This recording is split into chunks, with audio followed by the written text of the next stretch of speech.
Retro Hangover, supported via Patreon by listeners like you. We would especially like to thank patrons Lyle McKarns, Ashton Ruby, Randall Quiggle, Tony G, Studstill Smash the Milkman, Katie Quigg, Paul Romalho, Raging Demon, JC, Meagan Caruso, MaskedKeaton, Andrew Liguori, Ozzy Garcia, the Retro Vixen, Adam from The Good, the Bad, and the Backlog, Thunderdome Gaming Society, Dischimera, Jenny E, Rick Firestone, Keith Gasper, Dave Jackson, Eric Gess, Kayla Jackson, Nomad from the Retro Wildlands Podcast, and Ashevent. Your continued engagement and generous donations are deeply appreciated.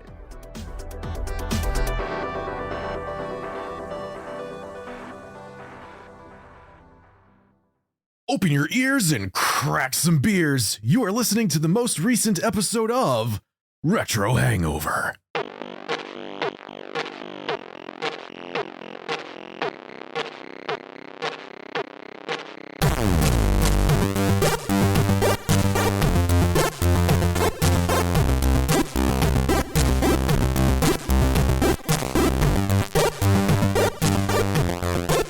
Hello, retro and classic gamers. Welcome to the podcast where we blaze banging blades bypassing buildable bubble babes. This is Retro Hangover.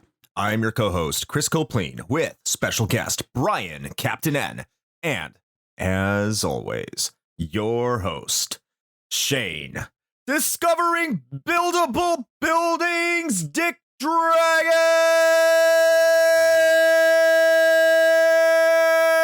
Koski. That was lame.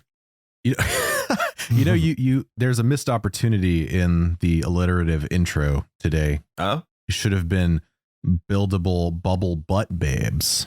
Yes. Yeah. Yes. You know I'm all about that cake. So I did a terrible Dick Dragon though, and now I feel bad. But now that cake made me feel better. Well, you're welcome. Cake makes everybody feel better. It does. How about you, Brian? Does cake make you feel better? Hey, as an adult, all I can say is I'm legally entitled to eat a whole cake, so it always makes me feel better. That is true, and nobody can stop you except your doctor. Maybe. Exactly. Maybe. Let them try. Free healthcare in Canada. Oh, that's right. I forgot. You live in a sensible country. Damn it. I get free healthcare too, though. So, ha. Well, look at me, surrounded by the bourgeoisie. Hey, look. It's whatever. I'm going to eat all the cake I want to, and I can just get it sucked all out of me at some point. If he dies, he dies. Great. I'm glad my taxes are paying for your diabetes. Hooray! I'm all about it. We are here to talk about Soul Blazer today. Hell yeah. Which is a somewhat obscure Super Nintendo game, I think. I think it is anyway. I don't know a lot of people outside of our little circle who knows about it. Hopefully a lot of you will be discovering this for the first time. It should be a fun episode. Please stay. Anyway, as we are wont to do, we usually talk about the games we have been playing, and we start out with our guest. So, Brian, what games have you been playing lately? Well, I just finished yesterday Brave Fencer Musashi for the second time in my life. I did that on stream, and I forgot how hard that game was to finish off. It really, I think it put me into a new level of gamer rage I haven't been for about 20 years. Other than that, I've been playing Hi-Fi Rush on the Game Pass there. That game has been really good. And a few other things here and there. I've been trying out some indie games, but nothing really has stuck so far. Congratulations on the Brave Fencer Musashi. I know that I've watched you play it a couple times on Twitch when I've had some time. All I can say is save states are my friend. They are always your friend. Save states are incredible, and anyone who says otherwise is a liar. True. Stop being such an elitist gatekeeping prick. Save states are amazing. Why would you say something so brave? I know, right? Shane, how about you? My game playing story is not that interesting in that it continues to be the Ring of Elden nature. Part and parcel with that, though, is that, and this isn't surprising either, because I did it with pretty much the entirety of all the Dark Souls games too, but I've fallen down the lore rabbit hole of Elden Ring. And if anybody's interested in that, by the way, and you're not somehow already familiar with this content creator, Vati Vidya on YouTube is just fucking incredible. And a lot of what he says is conjecture because that's part of From Software's storytelling is that it is very much left open to interpretation in a lot of cases, but his research and how he pieces things together is just fantastic. And I basically take most of what he says as gospel because it all just makes sense to me.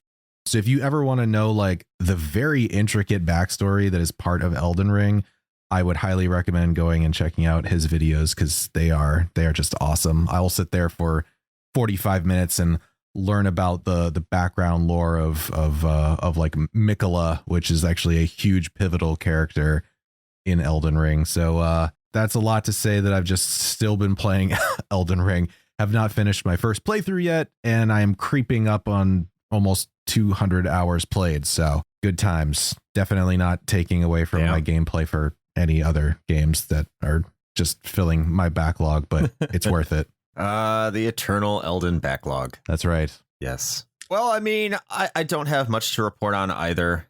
Not much. Just playing games for episodes because we got a couple long ones coming up here in the very near future. But I can say that I beat Streets of Rage 2 again today, and I did really, really well. Oh. And yeah, I think I died only 3 or 4 times, which... How many save states did you use? Oh, 0. I was playing original hardware. But it's fine if you do use save states. So I can't remember the last time I did this, but I beat the game and I had more than 9 lives remaining because it still said 9 on it. I don't know when the last time I did it is. I played on normal, by the way, not like hard or maniac. So I don't want to make it sound like I'm like blowing my own horn a little too much. I'm not going to sit here and suck my dick all day, but I did a really good job. 1 credit clear, only 3-4 deaths. And yeah, I will always talk about the greatest game of all time in my mind as much as I can, which is also part of the King of Games 92, which is available now to all patrons. That's right. Yeah. Go check that out if you want to hear our little tournament talks. What I'm trying to say, there's not much for me to talk about this week. Great. So back over to you, Shane. Well, I mean, this might be one of the shortest pre-brief history waffling sessions we've had in quite some time. Yeah, not a lot of waffling. So I guess we should just kind of like fucking just jump right into this thing. So Chris, why don't you tell the fine people listening at home about the history of Soul Blazer?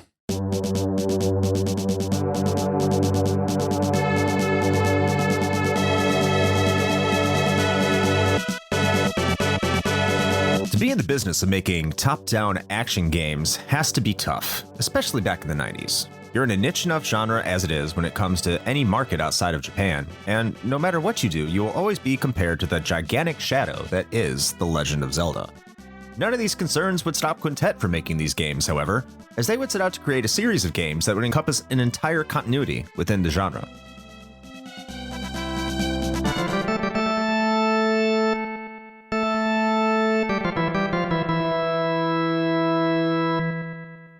In 1991, shortly after the release of ActRaiser, Quintet would start development on a game in what many would consider to be the start of a trilogy. Applying lessons learned from their time developing Ys and playing other top-down games like the aforementioned Legend of Zelda, they would set out to create a game that would be intuitive enough for any player to pick up, play, and have a good time, while also being inviting to more experienced players. Using many of the same themes and assets of ActRaiser, their new game would focus on an angelic being sent down from heaven on a mission to revive the world. Soul Blazer, or Soul Blader in Japan, would be published by Enix and would see an initial release for the Super Nintendo in Japan on January 31st, 1992, with North America receiving it much later that year on November 27th. Europe would also receive the game, but not until much later on, until January 27th, 1994.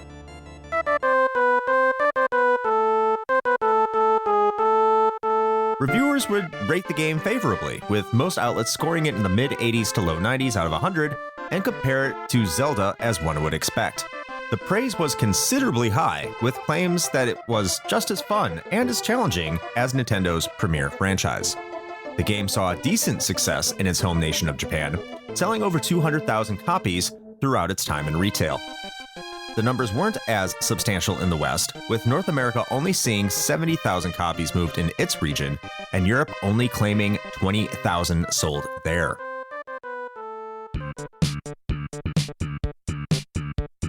Eventually, Soul Blazer would be considered to be a sought-after collector's item in the West for the Super Nintendo. As we said earlier, it was the first game in a trilogy of sorts, that included the far more popular Illusion of Gaia. Today, Soul Blazer continues to find new fans in niche retro communities, but largely remains in obscurity as it hasn't seen a re-release of any kind since its initial launch. Many consider this due to a question of who owns the rights to the property, as Quintet dissolved sometime in the early 2000s and hasn't been heard from since. And that is your brief history of Soul Blazer.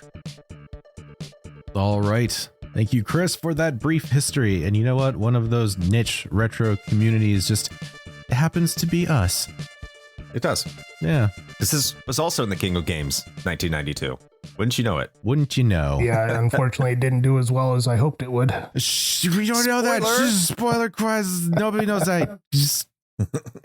Unless you're a patron. Yeah, that's true. Which, by the way, thank you. Thank you, Brian. Hey, I could be wrong. You got to sign up for the Patreon to find out. Oh. That's right. He might be lying. This could all just be an elaborate ruse. I just want people to start taking Soul Blazer seriously.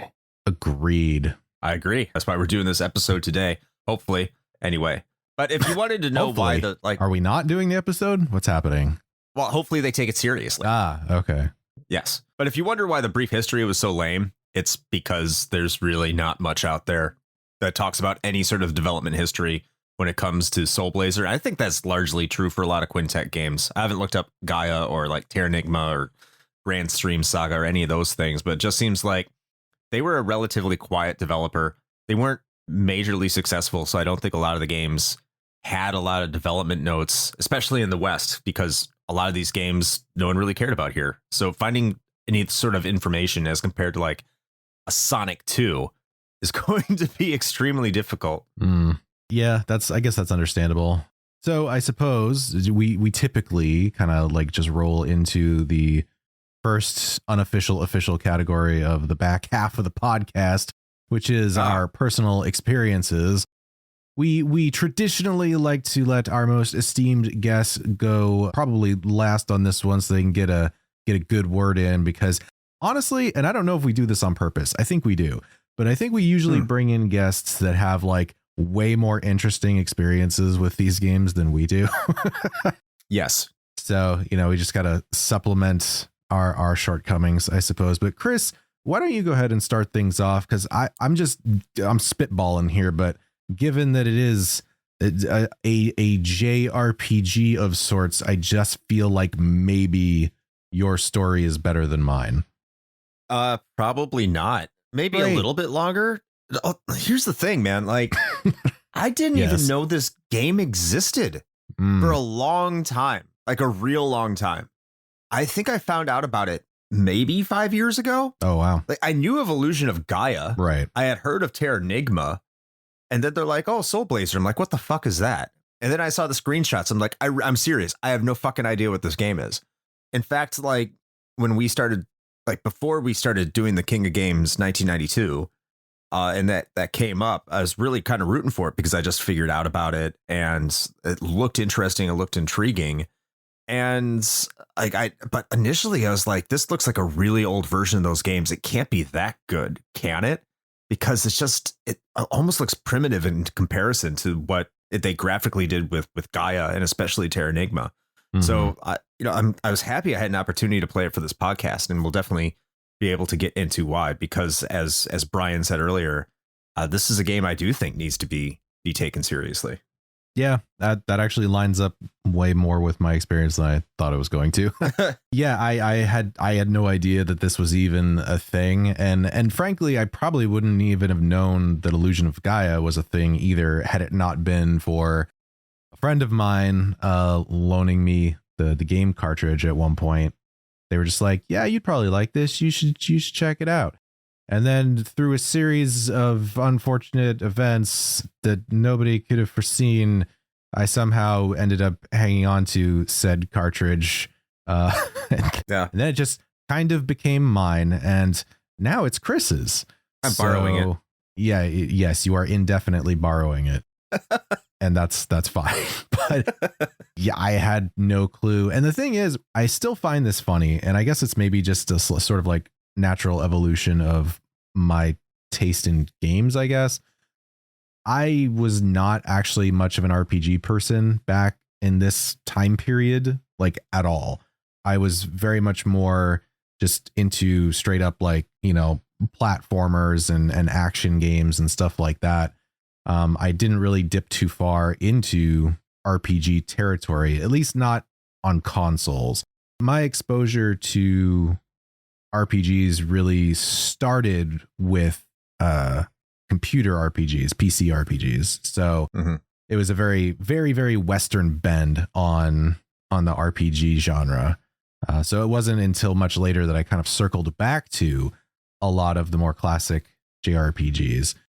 So yeah, this one kind of just went right under my radar for quite some time. But much like you, I'm glad that we had the opportunity to talk about it today, because when I found out about it and I was like, wait, what? It's like just a straight up action RPG with these like kind of neat sort of unique mechanics, and this sounds like my jam. Like why did I never know about this? And so here we are. So, esteemed guest, please tell me you have a more interesting story than we do. I don't know if my story's more interesting, but I actually did play this game back, in the 90s when it came out. Me and my brother, we only had the Super Nintendo, so he was a huge RPG guy, so we rented this one, and I kind of played. I was still fairly young and just getting into role-playing games because reading was hard, and, big words make Brian sad. I played it, but I never finished this game before we had to return it there. I kind of forgot about it because it wasn't really a memorable game. Even though I love Illusion of Gaia and Terranigma, when I found out about it, I love that game. Soul Blazer never sat with me in any meaningful way that made me remember about the game. And it wasn't until I was talking to Chris and he brought it up that I wanted to play Soul Blazer again, because I was playing Illusion of Gaia and he kind of asked me if I'd ever play it. So I figured I'd give it another go. And I can't believe how good it was playing it, like at my age now, rather than when I was a kid. I don't remember it being this good. I always remember it being this like slow, boring game. But I had a lot of fun playing through it again, just to get ready to talk to you guys here. So I played it a few months ago. I played through the whole thing, and I don't know if it's a better story than your guys', but I just got to say that I'm very thankful that I actually did play this game again, because man, did I ever love it. At least you played it when you were a kid, as opposed to us that we didn't even know it existed. So I guess on that front, it does become a better story. I think so. I would agree. At least you're like, yeah, I knew about this game. I'm like, what? What can I say? I was very big into RPGs on the Super Nintendo, and I got to inherit the system when me and my brother left the house. So I had this game sitting in a pile there, but it was always behind all the great RPGs of the Super Nintendo. So I never played it again. It just, I don't know. I just never wanted to. Do you still have a copy? No, I had to give up my Super Nintendo because of the Great Recession of 2008. Oh, that hurts. Truly a tragedy. Yeah, the collection of games I had in that, I kind of went on pricechart.com, and it was close to $5,000 worth of games valued today. Like in 2008, that was probably like 300 too. That's oh yeah, it was terribly low amount of money, but money I needed at the time. So sacrifices were made. Yeah, I get it. That's a depressing story, which I guess makes a good segue into this game's story and the writing that ensues with it. Brian, we'll stay with you here. What do you think about this game's plot? Which, let me just briefly summarize. You're an angelic being, as we said, comes down from heaven, needs to revive the world because there's this dude called Deathtoll doing some shitty stuff. What did you think about it? I found it kind of basic and almost confusing for the first half of the game. I mean, you're following Dr. Leo, but you never actually meet Dr. Leo until near the end of the game. I really didn't know Deathtoll, his whole 1 gold for 1 soul, until I ran into the King Magdred near the end, like near the second last level there in his castle. And you run into Dr. Leo and, shit happens, excuse my language. But yeah, we hate language on this podcast. Yeah, I can understand that. Language is hard. No, through the game, like all in all, every level was a good level, but the whole story itself was just very basic in my opinion. And it's not always a bad thing to have a basic story, because once you get overcomplicated, it almost becomes not fun to actually play the game. I really did follow this story, but at the end of it, I didn't even know it was a love story between Lisa and the hero. I did not know that either. Thank you. I'm glad that I was not the only one, because like prepping for this episode, like going back and just re-reviewing the information and like looking at plot summaries, and it's just like, on the way you fall in love with Lisa, and I was like, I did what now? Like when? Yeah, like when I just randomly walked into her house and she was just like, I'm gonna tell you this stuff, and you're like, wow, and like that was it. Yeah, kind of creepy. You walk into her house and she's asleep, and all of a sudden it's a love story. Like, right? You touch her dream rod to her face. A tale as old as time. Mushroom stamp. Oh man! Now she loves me, and I love her. It's riveting. It's romantic. Definitely. You know, there's something that you said that I did kind of pick up on throughout the story. I mean, first of all, yeah, the plot itself is it's extremely basic, like you said. But each of the zones you go to kind of have their own unique tale, which I thought was more interesting than the overarching story in and of itself. And just learning like the characters there, their situation, what happened there before everything like disappeared and Deathtoll ruined it. I also find it interesting that you figured out what Deathtoll's objective was, because I didn't. I just thought he was a bad guy you need to kill because he destroyed stuff. Yeah, whatever. I guess I didn't go that deep into the narrative here. Yeah, like the translation is awful, which I also think leans into it, because they kind of cover some dark things, but it's told in like this really flippant, cheery way that's a little offsetting. It's like, oh yeah, like everyone here in this town, whatever, I can't remember the name of the city, but it's like all these like little people are there, and they're like, yeah, these creatures only live for a year, so they're gonna die soon. But yeah, make the most of your life. It's like, this is kind of dark and sad. There's like trying to have life lessons. I don't know why.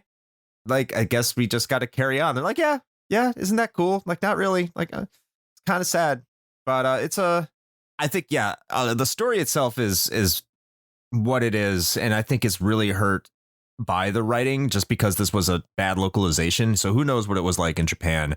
But you know, just to highlight once more, the stories that happen in the zones as you go to them are actually fairly decent and actually have some meat to them. Not a lot, but some meat that keeps it intriguing. How about you, Shane?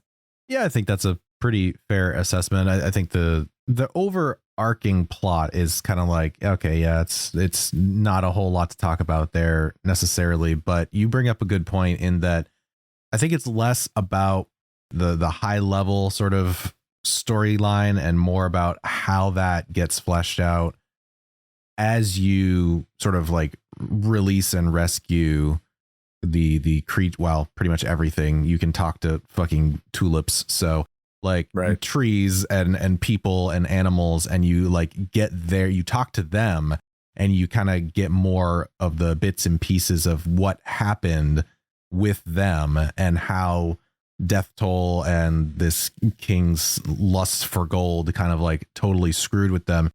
And you're right that it's interesting because this game is surprisingly dark. Like, it's not afraid to be like depressing, right? Which is unusual for a game from this era on the Super Nintendo, I think.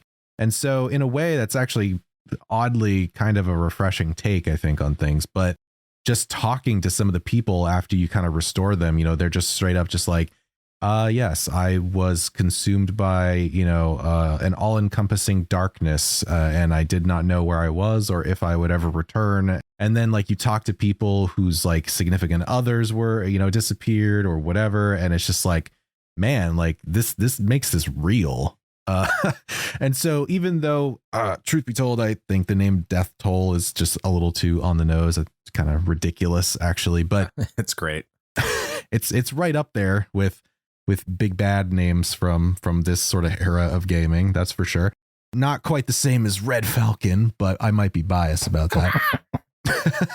But yeah, no, you know what, for the most part though, I actually liked it. Like, it's not super complicated, but I would prefer that. I'd rather not have some super convoluted plot that I'm trying to keep track of and not really understanding how it applies to anything I'm doing. Whereas this is just very straightforward. And I think that that's appropriate for an action RPG. I mean, me being the big Diablo guy, listen, I like the lore of the Diablo universe, but it's not necessary to know all of that extra shit to just enjoy playing Diablo. And so the same kind of applies, I think, with most action RPGs. And I think that fits here as well. Plus, like, how often do you get a king of an entire land that it's just straight up a huge bag of dicks who's just like, yeah, you know what? I'm already king, and like ostensibly I'm already super rich, but you know what? That's not enough. And I'm going to make a bargain with a literal fucking demon to be like, yes, I would like to trade one soul of the people that live in my, realm for a gold coin, one soul per gold coin. And I will just sacrifice everyone. That's insane. Doesn't he blame his wife? Yeah, Maybe. it was Yeah, I think the so. queen who convinced him to do it. Yeah. Ugh, those women. You can't trust them, man. But you guys have glossed over the main point. If you get the souls back, do you have to give the gold back? Because if not, you just sell the soul again. Infinite money hack. Oh, yeah. Oh, damn. That's a good point. We could start business on that. Hey, there you go. Oh, yeah. I'm down. Especially those guys who only live for a year. They're expendable. It's free money. Speaking of fucking dark, holy shit.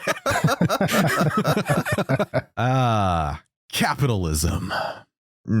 Yes. Anyway, as we scheme to get rich by selling the souls of our elven, short-lived friends of ours, we can start talking about the gameplay, which is really a great hook. And I'll keep it here for this one and start out by saying it. Of course, this is a top-down action game, as we have previously mentioned, much like Zelda, but there aren't any puzzles. In fact, the game is extremely basic in how you play it. It's just, moving around 4 directions. You have a B button and you can attack. There are there are items that you assign to a button, just one button, and none of them really have any sort of function outside of like the medical herb, I believe. And then you have a button for magic and you can swap your magic out. There's not much more to it than that. And the magic is activated by this ball that swings around you, which is kind of annoying. But other than that, like, this is a really basic game that you wouldn't think has anything appealing to it on initial view if you're coming at it from other action RPGs you might play. It has a bit of a gauntlet function that enemies come out of like this never-ending portal. And then once you kill all the enemies, you can see it, like the portal seals itself and you step on it and it releases something in the city, which is a very addictive hook, might I add. It's probably the biggest hook of this game that kept me going throughout, and I absolutely loved it. But that's pretty much the gameplay cycle. You go into a dungeon, you kill the enemies, you unlock something in a city, and then you go back into the dungeon and you face a boss. That's pretty much it. You get new equipment. You don't need to buy it. There's really no money except in order to use your spells. And yeah, it's not very complicated. And I think almost anyone can pick up this game and understand what they have to do.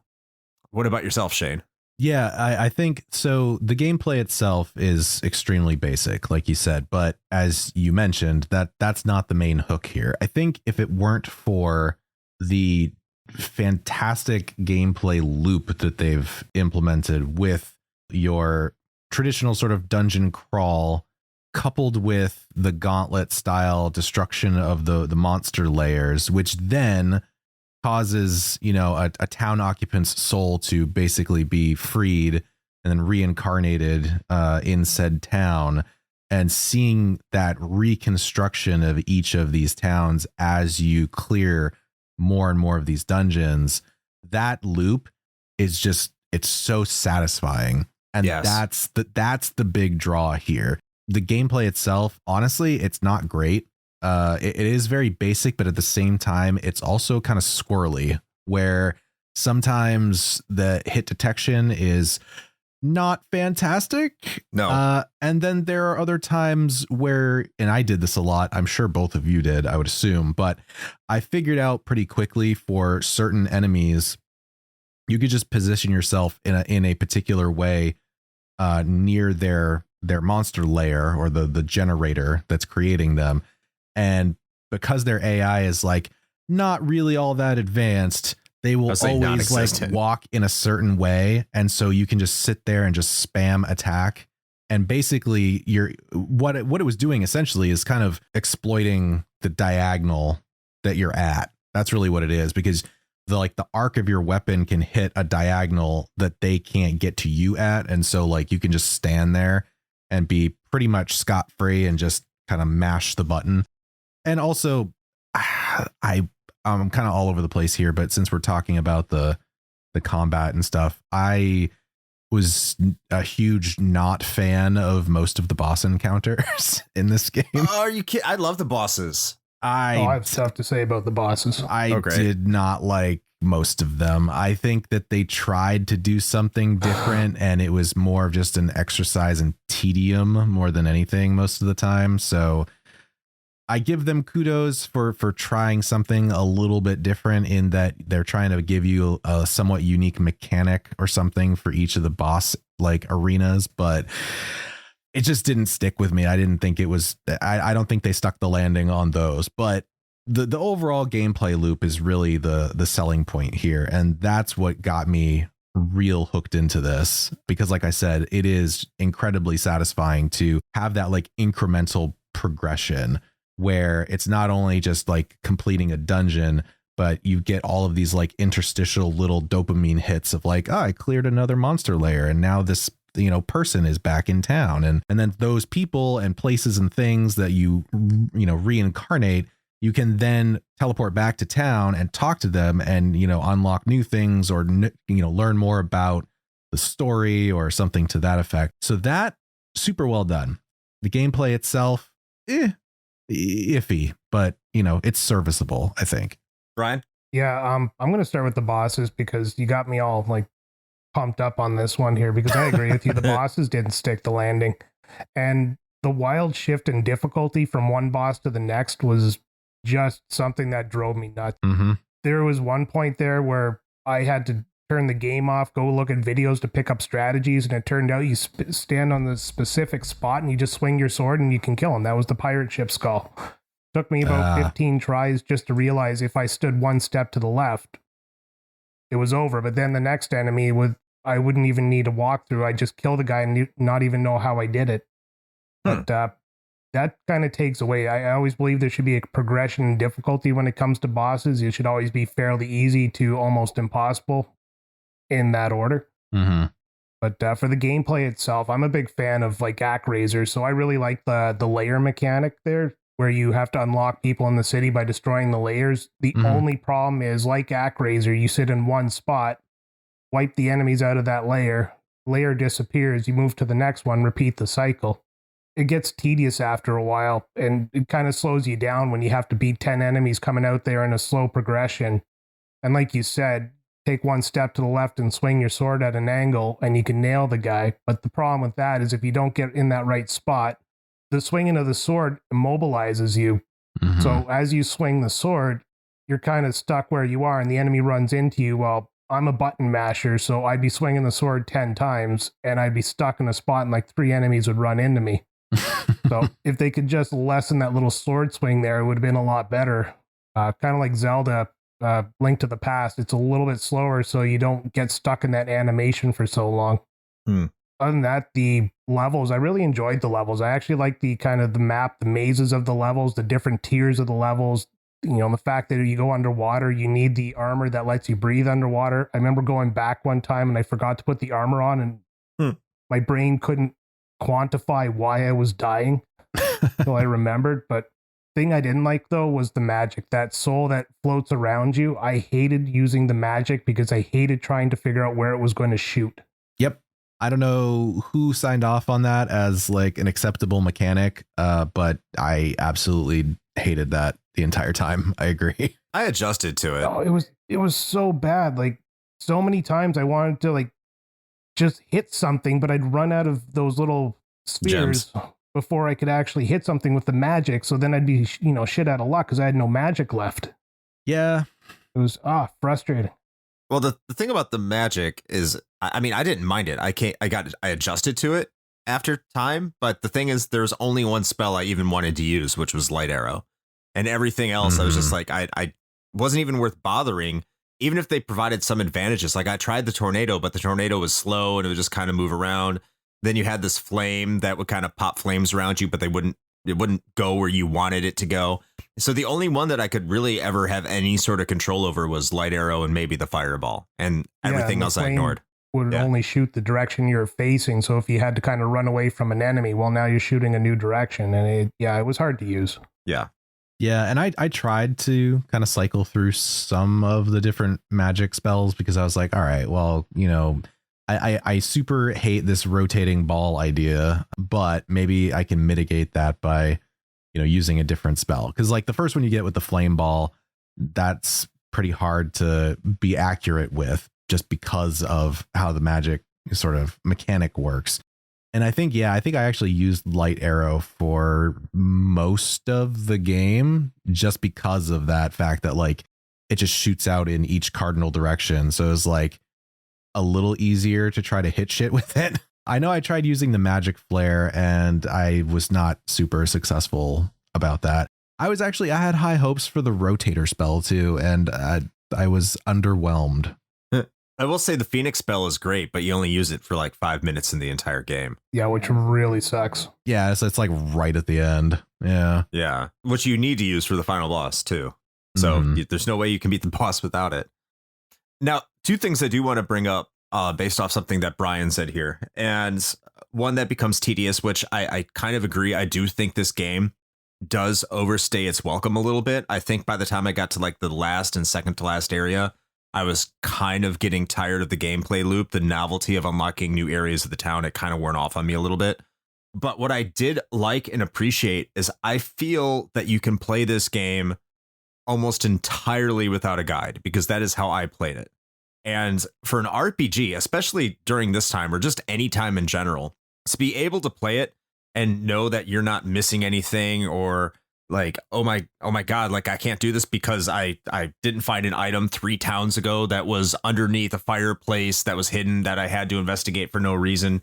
Now there are some items that they do that, but they're not necessarily required. But you can get through this game just intuitively, just going through the gameplay loop and just trying to figure out how to get those additional souls unlocked. Because when you press start, it tells you how many are left in that area. So there's always the opportunity to be like, okay, I don't know how to unlock this now. I'll have to come back to it later, especially with those metal monsters or those spirit monsters that you can't kill the first time you engage them. But later in the game, they're like, oh, this sword kills metal monsters. So you go back and now you can do that to get an item that can help you through the game later on. And so when games are designed like that, I just think it does make them a little bit more fun, even if they are repetitive in the sense that Soul Blazer is. And it's not a long game. It's only like, 12 hours? But I think it could have been better serviced if it was more around 10, if you know what I'm saying. Yeah, I think so. Yeah, it could have been a slightly tighter experience, because as much as I did like the main gameplay loop, I would have to agree that by the time I got to the end of the experience, I was kind of like a little over it. I was just like, yeah, I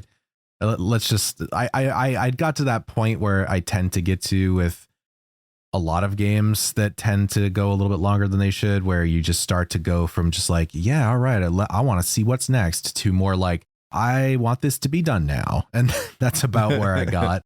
Not to take away from the overall experience, because I still very much enjoyed playing this game. But yeah, I think it could have maybe benefited from a little bit of a streamlining pass, I think.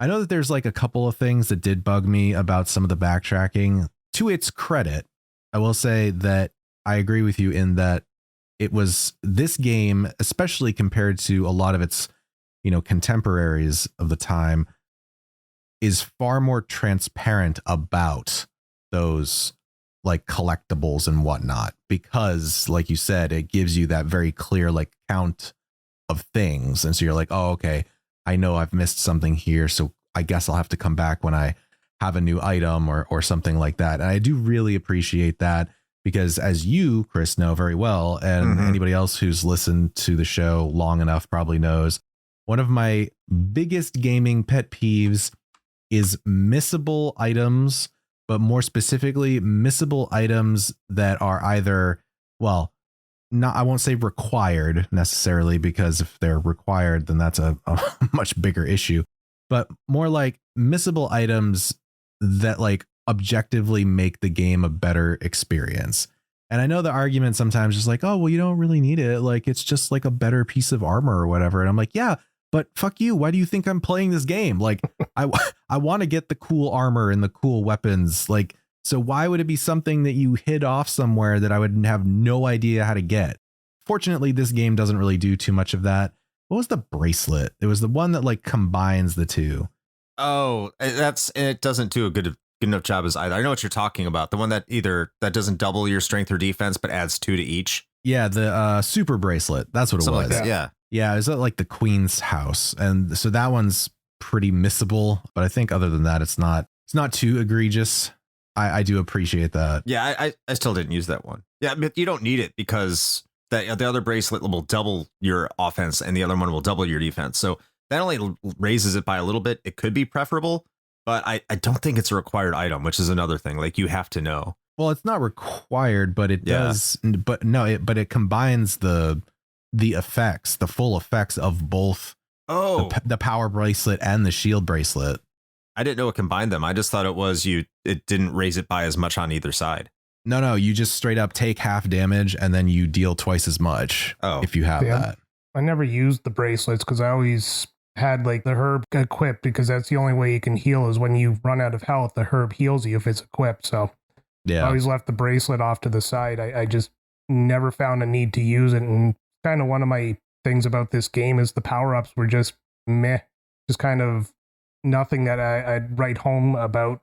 Going with a little bit of pet peeves with video games, one of the things I'm not a big fan of is artificially lengthening a game by making you go back to areas to collect items. And you had to do this in this game. And it wasn't as bad as some games. Like, this one was like 5-minute detour, where some games are like 20-hour side story. Right. I didn't know I needed the Phoenix until I got to the end of the game, because I was going to skip all the red hot stuff. But I ended up having to go back and go kill the enemies and finish off the layers, and got it all. And it took me about maybe an extra hour total. So it wasn't too bad. Yeah, that's a fair criticism too, because like, let's say you're not playing it really quick for a review like we did. And this is back when like you would have to, well, maybe not when you're a kid, because you're a kid, you get through things pretty quick, but like you're taking your time with it. And all of a sudden you're getting to the end. You're like, why can't I find all the Phoenix gear? Why can't I beat this boss? You actually have to think and be, where would this be? So you'd have to go, like, you wouldn't necessarily assume it was because you forgot to kill some enemies in the first dungeon. You wouldn't necessarily assume it would be because you didn't kill the speared enemies in the basement of the pyramid in the second area. So that can be a little bit of a problem, because if you're not thinking about those things, you cannot beat the game. Is that fair necessarily? Is that a legitimate pet peeve? Yeah, because if you don't remember those things are there to kill, you're going to be completely lost. And that's why I said almost without a guide, because I think in those situations, you would almost need a guide if you had forgotten that they even were there to go point you in that direction, because the game sure as shit does not. Yep. That was actually the point where I had to go look it up. Yeah. I had no issue. This game, for the most part, even with some of the minor backtracking, is fairly straightforward and pretty transparent about it. Like, NPCs will tell you shit and be like, yeah, there's this thing back over there. You should go check it out. And you're like, oh, okay, cool. But with that, I was like, I don't fucking remember this. And I guess it would have been one of those things where I think a lot of us did this back, when we had free time. Anyway, so, like actually writing notes down of, when you're playing a game, and especially, older games like this, and particularly with RPGs, just because there's so much involved usually, that if there isn't a good like journal system in the game, which a lot of titles back in this era just did not have, it was sort of on you to keep your own journal, like physically with a notebook, and be like, okay, I'm going to write down that I need to come back to this specific thing because of this, because otherwise there's no way that you're going to remember all of those things. And making that integral part of actually completing the game that is a bit of a design misstep in my opinion, because that was the one point I got to where I was actually kind of disappointed just because of how straightforward and enjoyable the experience was up until that point. Yeah. And then I got to a point where I was just like, what the fuck do I do? Yeah, they mentioned the red hot items like early in the game in the second level, the Greenwood Forest. Mm-hmm. It's such a forgettable conversation that by the time you get through to the point where you need it, you don't even remember that person you talked to. So yep, there's no hint how to get them. No. Yeah. Yeah, and that's also the same with the master seals, where it gives you the item that you don't need to use magic points. The bell. Yeah. Yeah, the bell. Now, I understand why that's more of a special item. I understand that one. But again, they only mention it maybe once or twice, and then you just start getting them, and they don't really mention anything beyond that. Well, does it? No. I was going to say that master seal thing, I actually think that, and I guess you could say it's like you could give it a pass on it because it's a super not required thing. Right. But that right there is, I think, one of the only things in this game that really starts to like tread uncomfortably close to that line where a lot of other JRPGs and stuff just gleefully cross over of just like, yeah, you need to find this thing and we're, fuck you. We're not going to tell you how to do it. Because like one of the seals in this one is literally just in a random patch of grass in a town. And the only like direction you get to know where that is one NPC that's just like, yeah, I think there was something like up in like the northern part of town. Yep. That's it. That's all you get. Yep. Head north, south to get east, west over there. Yeah. Also, I do like the bosses. I know I'm going way back on this. I do like the bosses, but I do think it's bullshit that none of the magic works on them. Yeah. I think that's straight up horseshit, because some of the, like, there's the boss that dives at you and then like launches like little flamethrowers down in your direction that are almost impossible to dodge, and you have to predict which angle they're coming at. That boss fucking sucks. It can eat a dick. Oh yeah. But it would have been so much easier if you could use your magic against it. It would have been a much more enjoyable fight. But because you can't, that battle is a massive pain in the ass. And there's no just stand here and enjoy it like this ghost shit boss, which I completely found on accident, by the way. I didn't even look up a video. I was like, this spot seems like a good spot. And then he never hit me. I'm like, oh, okay. That's that was a great moment in my life. Yeah, it's great. But like, come on, that's why you have magic. Like, I don't want to sit around and have like 700, 800, 900 gems and then get to a boss and just not be able to use any of them. That would have been the optimal time, because I was just holding this big gem bag for most of the game. And I was like, I don't know what to do with it anymore because I've found a way to position myself. But yeah, that's the one thing I have with the bosses. Other than that, I thought they were pretty creative, and I hate to hear that you guys did not like them. I mean, for what it's worth, and this kind of crosses over into another category of discussion, but I mean, for the most part, I did actually like the design of the bosses. I thought they were pretty cool. I mean, first of all, who doesn't like just a big friggin' skeleton on a ghost ship? That's pretty badass. But yeah. And of course, Lord Deathtoll, he looks pretty cool too. And actually now, because it's been a minute since I did my playthrough, because I did my playthrough like before I think we even talked about doing an episode.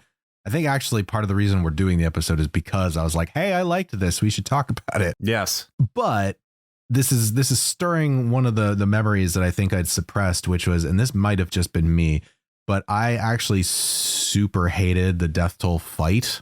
I loved it. That was actually frustrating for me. I did not enjoy that at all. It was tough, but I loved it. I think that was where I definitely died the most and just abused the shit out of save states. Did you do the same, Brian? No, I played it on the Super Nintendo Classic, which I may or may not have hacked.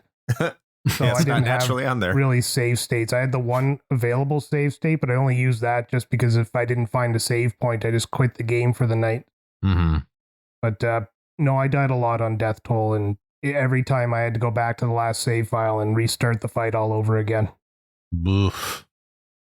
Yeah. Although I guess that does also bring up another good point that I don't think we mentioned, which is the save functionality. It is super generous in this game, which very is generous. Awesome, because especially for us being old fogies that we are with like stuff we got to do or whatever, having the ability to really just like jump into this game, clear a few monster layers and then like portal out and save or do whatever. Like it's really flexible, especially for a game of this era. So I really appreciated that. Oh, and how there's 2 locations within dungeons themselves that'll allow you to go in there and save. And they refill all your health once you get in there.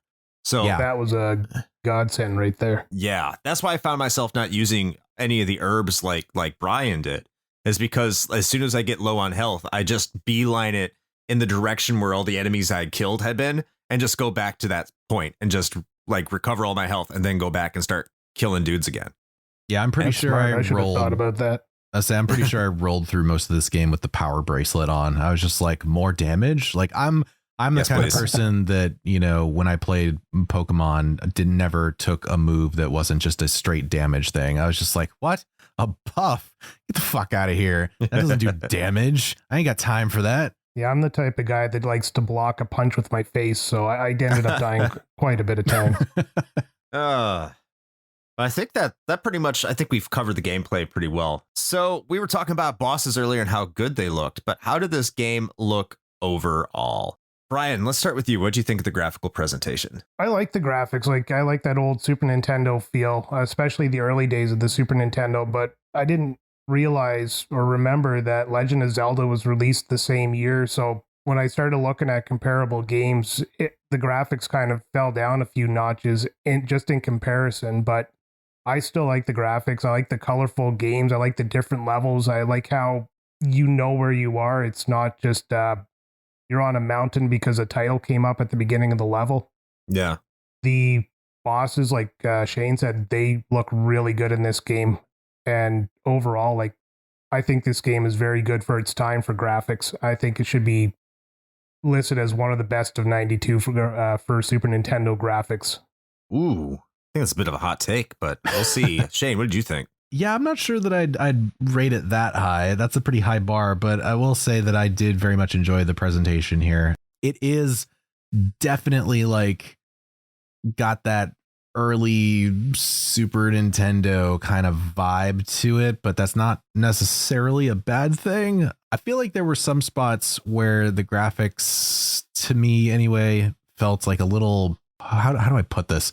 Like a little like smeared, like bleary almost. I don't know. Like there were some places, mostly with like some environmental stuff, that just felt like oddly low res or something. I'm not sure what the deal with that was. But other than that, no, I think by and large, I really liked the graphics. Everything is super colorful. I always appreciate having very distinct biomes. So like the different areas that you go to all have a very identifiable personality, which is great.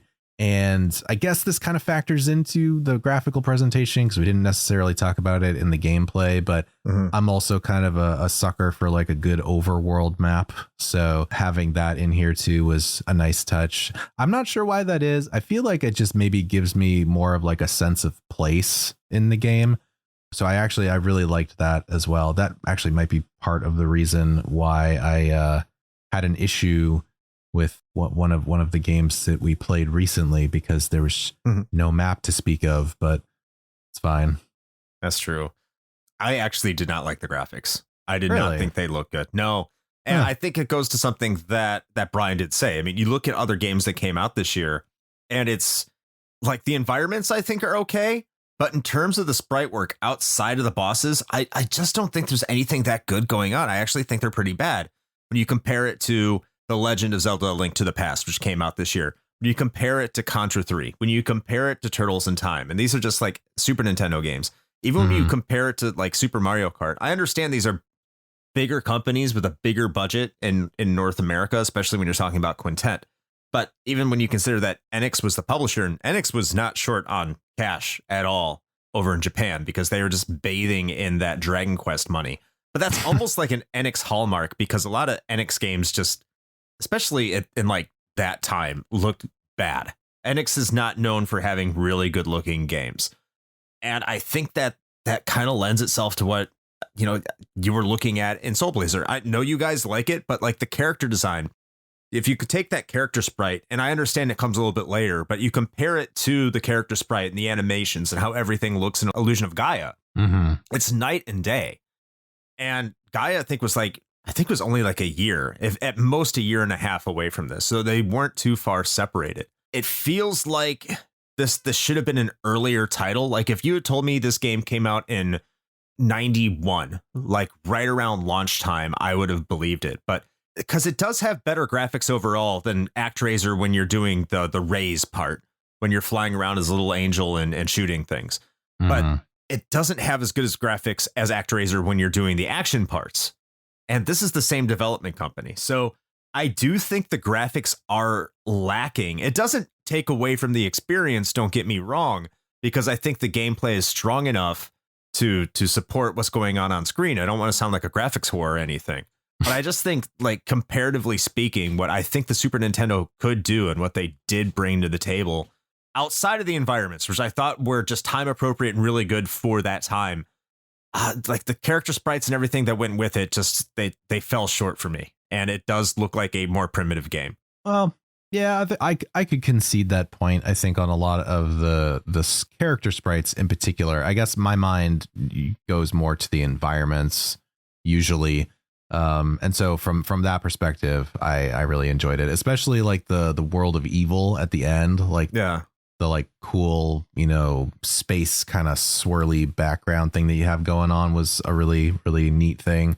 So I enjoyed that. And like I said, I guess it's more about like the personality of the different areas of the game that I really liked. Like as much as I wasn't necessarily a huge fan of actually having to go through Leo's lab, because that one was kind of iffy, but I did like the very like industrial sort of aesthetic that they had going on, and which was very different from, like the valley at the beginning or what have you. Plus, I felt like they were really creative with some of the stuff, like that whole section where you basically like go into like a little town diorama.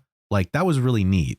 Yeah, I can agree with that. Like a lot of those to have parallax scrolling. I think there was some parallax scrolling too that really added to a lot of the environmental effects, which of course parallax scrolling was a big deal back then. Not so much now, but it was always nice to see, especially when you go back and when they would use it to great effect.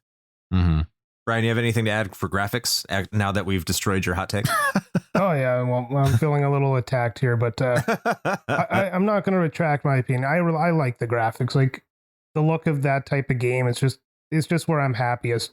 But I will say, like, it's maybe the best on the Super Nintendo might have been a little bit of an overstepping right after you named off all those games. But maybe it feels more like a game that was meant for the NES, but then they learned that they could actually add more colors, so they did. Like I like the graphics, and I'm not gonna walk away from that one. And I like the levels, and I like the look of the overworld and all that kind of stuff.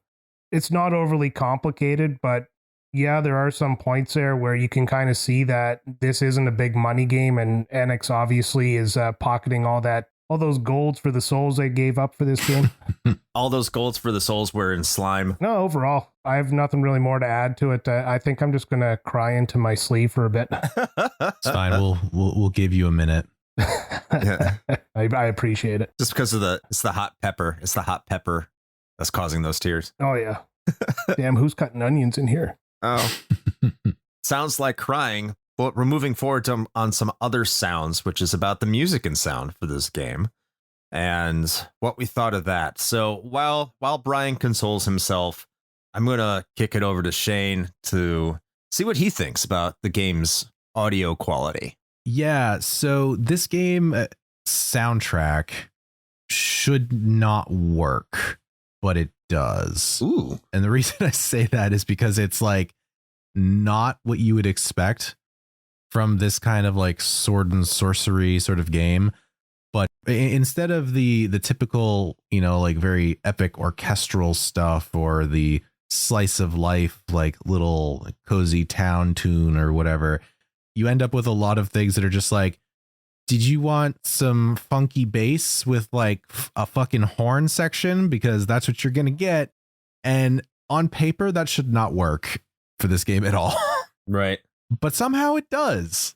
Like, I actually really appreciate that. I feel like they took a little bit of a risk with some of the soundtrack, items, and I feel like it worked. Like, I actually enjoyed it.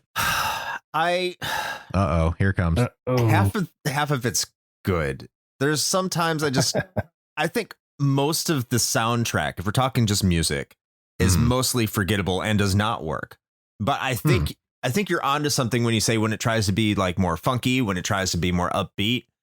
Leo's Lab is a great example where I thought like, oh yeah, this is a decent bop, man. I can get down with this. It not necessarily has slaps, but like I like it. It works with the environment. So I got really tired of the song that plays in your little save room. I got really tired of the town theme.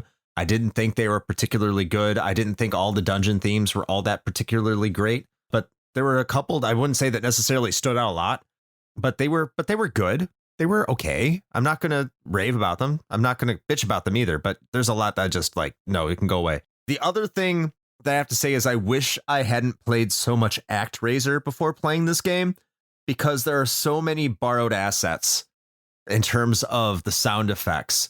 So when your character gets hit, it's the same sound effect of the character getting hit in ActRaiser.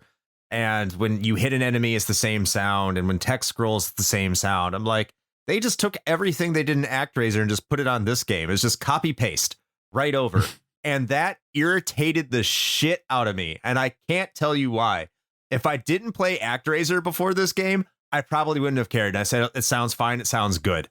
But because I did, I'm just like, what the fuck? I can't get this out of my head. Like, it just, you guys are fucking lazy. That's the only thing I could think of. Like, you didn't want to record a new sample sound. You just wanted to lift assets directly. Is this what we're doing in 1992 Quintet? Was your budget that low? It probably was. Sorry. Like, I don't know anything about game development, but it felt cheap as fuck. And that did bother me. How about you, Brian? You nailed it on the head. Like, as soon as I started this game, the first thing I thought of was, this is just ActRaiser with, different graphics. Yeah. I like the music for the most part in the game, but yeah, there's some songs there that just put you right to sleep. Like the repetitive town song there, or when you're in the master's room, it just, those ones just kind of bother me. And then, like you said, they're very forgettable, and you can hear the ActRaiser influence in the entire game throughout the attacking, through a lot of the music. I kind of noticed that this is kind of a theme with Quintet. It's because if you look at the text, it's the same font they use in Illusion of Gaia. Yes. So as soon as I saw text pop up, that's the first thing I kind of thought. And I know I'm a little bit off track here with music and sound, but kind of goes back to the whole ActRaiser feel. And I couldn't get that out of my mind through the whole game because it would keep coming back. I'd keep hearing that ActRaiser influence in this game, no matter where I was. I think it kind of took away from the uniqueness of this game when you're thinking about another game. It's like, being with one girl, but thinking about another, right? Yes. We haven't done that before. Never. Never. Very monogamous. I would say I'm surprised, but I guess the angle that you both are coming at it from makes sense. That, if you had that previous experience and then you're like, man, what the hell? Like, I've already heard this, then I guess that's fair. I don't necessarily have that same experience. So for me, like, I guess all this means is that I'm just really going to enjoy a lot of the music from ActRaiser. That's what it sounds like. Oh, the music in ActRaiser is fantastic. Oh, way better than this game. Yuzo Koshiro, baby. Well, there you go, I guess. I don't know. Overall, I actually really enjoyed it. There were some low points for sure. I actually think it's funny that you specifically pointed out Leo's Laboratory, because I actually did not like that at all. Oh. No, like the mines was probably my favorite one. Like that one, that's a bop. I like that one. I did like the underwater section. Mm-hmm. Even though it was more subdued. Yeah. I really did enjoy that for a while. But yeah, most of it I could leave. Not that it was bad, it was just I could leave it. Didn't care for it. Okay. So I do have a little bit of miscellanea, and we've kind of talked about it already, but this is it's commonly referred to as the Soul Blazer trilogy.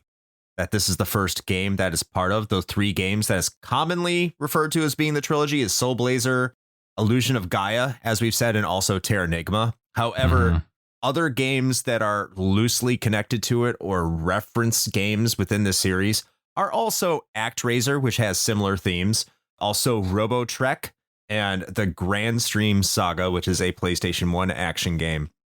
Of course, these were all developed by Quintet or members of Quintet, so this should not be a surprise by any extent.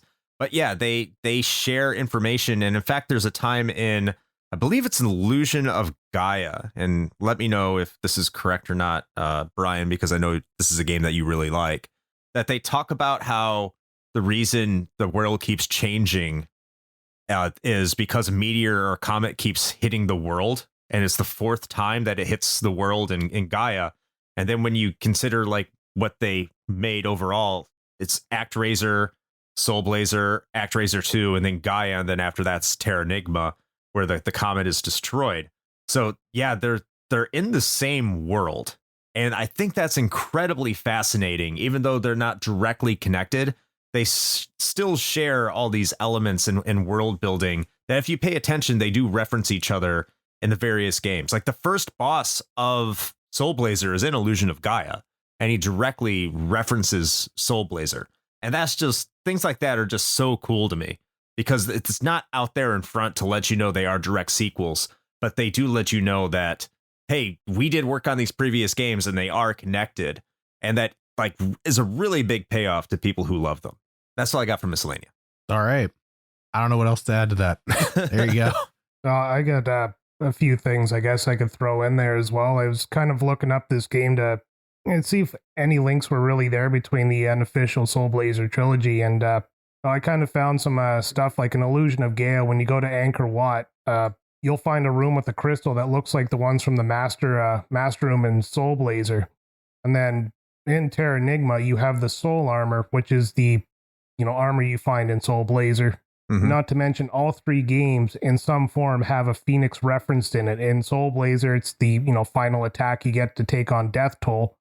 Will, in his form of the Shadow, has a technique where you launch the Phoenix, and then in Terranigma, Ark's weapons are shaped like a Phoenix. Oh, cool. It's just like little things like that Quintet does to link their games, but they don't directly link it. They always let you believe that there's like a link inside of these games, and they just like put little threads between them so that you can kind of follow along if you're really paying attention. Oh, also Turbo the dog is in all of them. Oh, that's true. Yeah. Yeah. So I guess we're going to be talking about whether or not this game holds up today. Myself and Shane talk about it first before giving our guest the final word. So this week, I will hand it over to Shane first to let us know whether or not he thinks this game holds up today. Shane, what do you think of Soul Blazer? Well, considering the whole reason we are doing this episode today is because I went to Chris and said, hey, I played this game and I really liked it. We should talk about it. I'm going to say yes, it holds up. Does it have some, archaic mechanics or, things like that from this era of gaming? Sure. Is it a little rough around the edges? Yes, it is.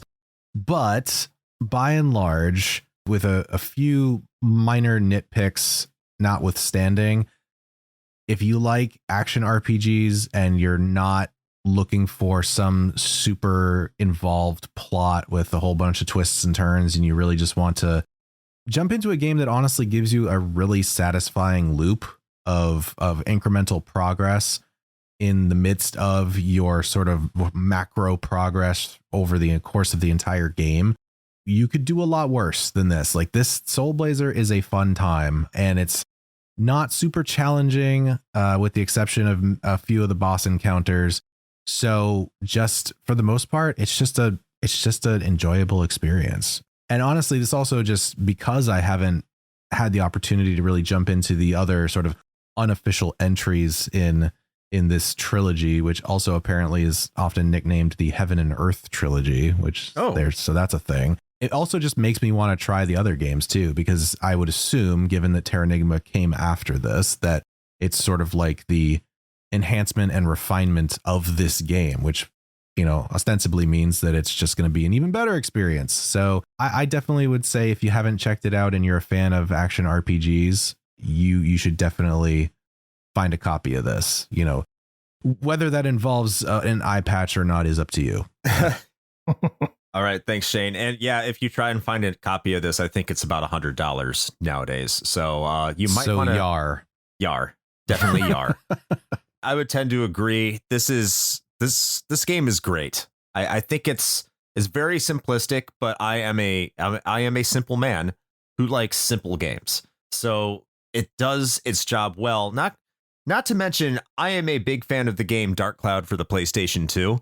And this game hits all those notes in all the right ways. It's the Zelda game I love because it doesn't have all the stupid puzzles that I hate from Zelda. I know a bunch of people are cringing right now, but you already know how I feel about that game, so whatever. But this is the kind of action RPG I dig. I like the gameplay loop that Shane, perfectly described as satisfying. You keep finding ways to build up an environment that rewards you to go further within that environment and unlock stories within the city itself to find out more about what you're doing. And that is just entirely addictive. It gives you that, hey, one more portal I got to unlock feeling, just one more enemy hole, just one more area that I can go into and figure it out. It's so good and it's so simple that you don't really have to put much thought into anything you're doing. This is a game you can zen out to, you can chill out to. You don't need a guide. You don't necessarily need help. This is just something that you can sit back, play, enjoy, and just kind of go on about your day. And easy to pick up and play. I highly recommend it. Yeah, we talked about it's not perfect, but even out like compared to Gaia, I think Illusion of Gaia, I think I'd rather play Soul Blazer just because, kind of like as we've talked to in the Diablo episodes, it's like Diablo 2 to the original Diablo. Just the gameplay loop, it's more simple and it's easier to go back to than something that's more involved. And that's why I think Soul Blazer is such a fantastic game. Right, over to you, Brian. Yeah, first off, Dark Cloud is just a fantastic game. You hit all the notes on that one, but I think Soul Blazer would have disappeared in time if it wasn't for Illusion of Gaia. Yeah. To me, Illusion of Gaia is like quite obviously a much better game. Like it has a few years on Soul Blazer, so it has all those upgrades that you just want to have in a game.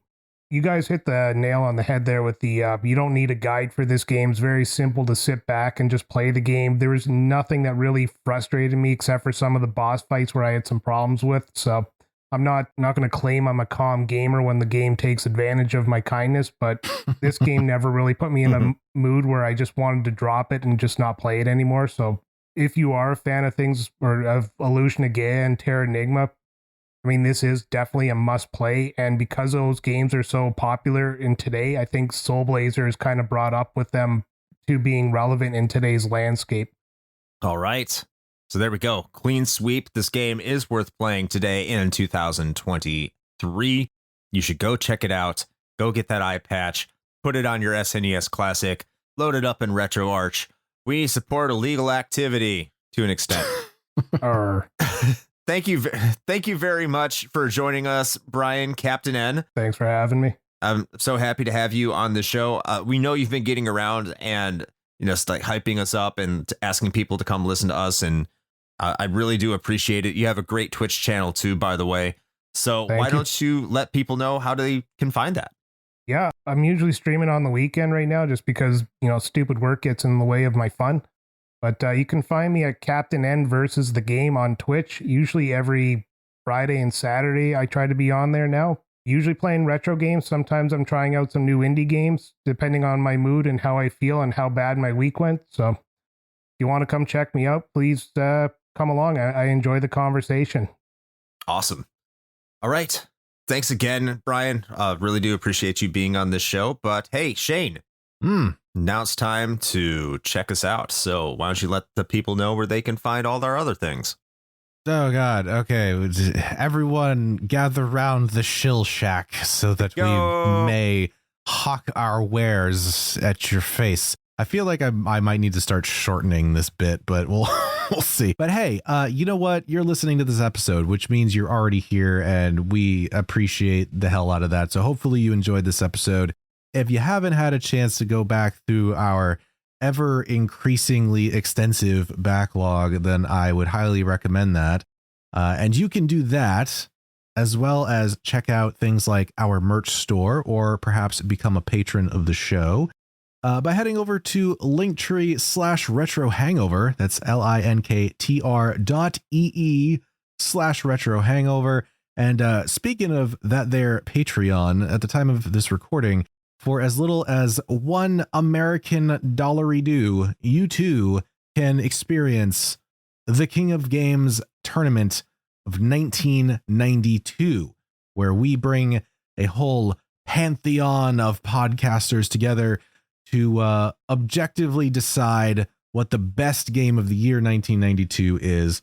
And so if you want to hear that right now, that is how you can do that. Definitely check that out. It was a great time putting that together, just really throwing down with all of our podcasting friends and just talking about games. So check that out. And we also have a YouTube channel where we post the video versions of these episodes, as well as the recordings from our Twitch streams, which is Chris's legal obligation to now explain to you. So Chris, what is the Twitch? Hey, if you go to twitch.tv/retro hangover, you can see us play games there at 9 p.m. Eastern times on Sundays, typically, unless like something like the Superb Owl visits us and we have to do other things. But yeah, twitch.tv/retro hangover. We are there at Sundays, 9 p.m. Eastern time with our fantastic community that asks us great questions and great input, and you can be part of that. So just head on over there and be part of that group, be part of that fantastic community on twitch.tv/retro hangover, and also join our Discord, because a lot of them that are over there at Twitch are also in our Discord, and we have great conversations there as well. And you can find that in the Linktree. But that's all I got. So Shane, back over to you. All right. Well, there it is. Now get the hell out of my shill shack. It's over. So until next time, play with your "oh my god, I touched my dream on her head" joysticks.